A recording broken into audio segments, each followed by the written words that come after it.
I wanted to do a quick comparison video of the Xbox Series X controller and the original Xbox One controller. As you can see from first glance, both the controls look identical. I think from what I've held of it so far, I think they've slightly changed the contours of it ever so slightly. As you can see, the joysticks are exactly the same. The button sizes and layouts are exactly the same. The way it turns on is exactly the same.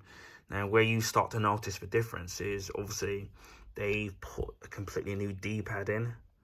So that's very different to this one. So I don't know which one I'm going to prefer. It's going to be interesting to see which one feels better. And as before, you've got the original. So I don't know what the difference is going to be. I mean, I'm old school. I'm used to the Nintendo ones. It took me a while to get used to the PlayStation ones, the way that is. So I'll get used to that. But a D-pad's a D-pad. So we'll see in the future if there's any if it's exactly the same or if it's better or worse. Now the only difference that you can see from the front is that obviously you've got the two buttons here. But as you can see, there's a third button. This is the share button, which allows you to share images or videos of your gameplay. So now you got that. When we turn the things over, obviously it's identical here. You can take the cover off and obviously put the battery in it or a battery pack the same way with this. I think there's anything different. Now the only difference I've noticed is where you can see there's little things here, so it's easier to kind of grip, which is kind of great. I mean, you see them on here, but I don't think they're as defined on here as they are on this. And another difference here is that if you look at the shoulder buttons here, you can see that there's a little dimples on things on here, so it's much easier to grip if you're supposed to be playing a racing game or shoot 'em up. And then on the shoulder buttons here, same thing here. So I think that's a really nice touch where you've got the grips on here.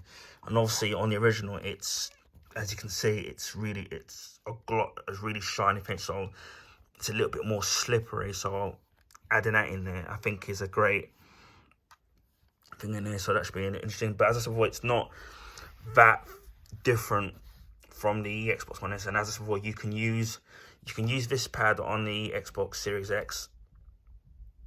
So that's great. So you can use it as a second pad.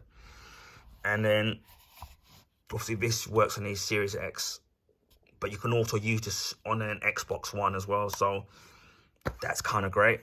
And although I haven't got the charge cable for it, because obviously you need to get a battery pack, what this now charges via a USB Type-C, whereas this one is just, I think it's a micro USB.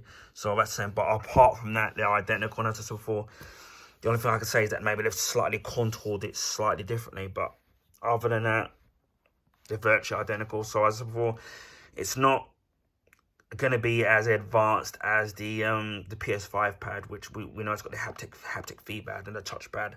So I think with Microsoft, I think they just wanted to keep things simple, and you know, if it works, if it's not broken, don't fix it. So I'm not too bothered to be honest. I mean, as long as it does what it's supposed to do, but I'm kind of happy with it.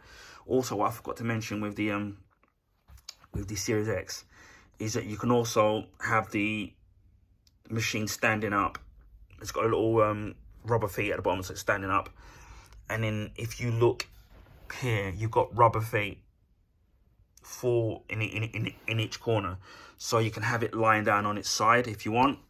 But me personally, I think I'm going to leave it standing up. So yeah, these are the two joypads.